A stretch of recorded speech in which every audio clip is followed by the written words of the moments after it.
Today is the Great California Shakeout, where we practice best ways to protect ourselves during an earthquake. And here to talk a little more about earthquakes and why we should be prepared is Professor and Geologist Dr. Pat Abbott. Thank you so much for being here this morning. Good to be here. Okay, so let's talk about it. Earthquakes, we say if we live in California, expect them. Every day, expect them. We don't know how to predict them, but we know they are coming. So in the back of your mind, know they're coming, and that's why we like to practice this once every year. The real danger in the earthquakes are things falling on you or being thrown at you, and that's why we say drop, cover, hold on. So at 10:19, please do this. Get underneath that kitchen table or the office desk, hold on to the legs there, make like a turtle with a shell on top of you, and imagine that.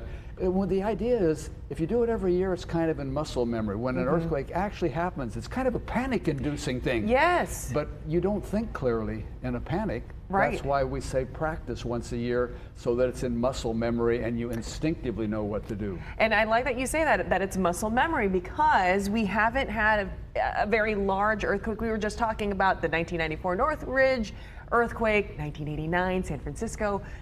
But since then, nothing very major in California. Well, that's a major point you bring up right there. So that means that's 29 and 34 years ago since we've had big time killers and huge damage earthquakes. And California's population, in 1994, there's 31 million people. We're 39 million now. That's 8 million new people, plus the comings and goings. You know, upwards of at least a third of the Californians have not been here during one of those major earthquakes, and you need to be reminded that these things are an everyday possibility. Are we due? Geologically, definitely we were due. But you know, we work on a different time scale. So I'll guarantee you a big urban earthquake in the 21st century. How's that for nailing it down? Oh my goodness. Well, you know, usually when we talk about these massive earthquakes, we think of a really big one like 8.0. But it's not really that easy, because you're saying we could get a twin. Is it a twin earthquake? Is that what you call it? Well, Turkey here in February, that was a stunning thing. A fault system, much like the San Andreas, 7.8 magnitude earthquake, and then 9 hours later on a parallel fault, not the same one, a 7.7. So not being on the same fault, not going to call it an aftershock, twin earthquakes. For us, the San Andreas fault runs up through San Bernardino. The San Jacinto fault joins it there, and you could have a 7.8 on the San Andreas, trigger a 7.7 on the San Jacinto, just like what happened in Turkey last February.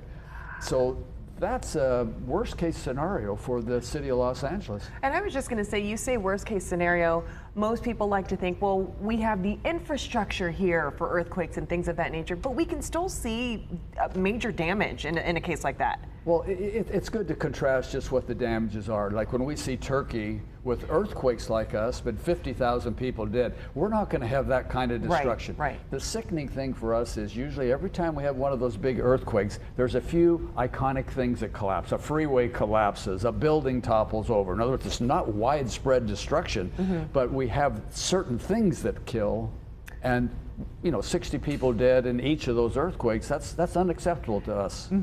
You know, recently I was just mentioning to you that we've had some minor earthquakes like in the last couple of days, but this is normal activity. There was one, like you said, off the coast of Oceanside, maybe 30 miles out, and there was something up north. But these are minor. But it's just I feel like it's just a reminder as to what you were saying. There could be a big one coming. Well, I like that word reminder that you use. Yes, yes. In other words, we have earthquakes here every day. We don't feel most of them because they're so small, but a 4.2 up near Sacramento, one right offshore here. Reminder that those islands, when you look out offshore and see those islands, every one of those islands is there because they've been squeezed up along active faults. So we have earthquake threats offshore.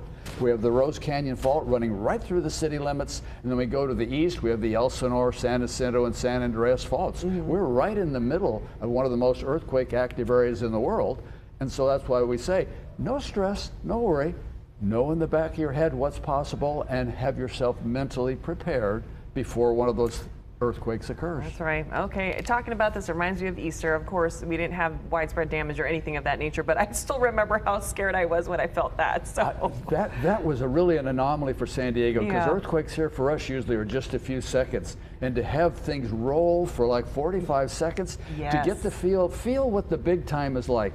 Luckily, it was far enough away from us that we didn't have any major damages or deaths in San Diego.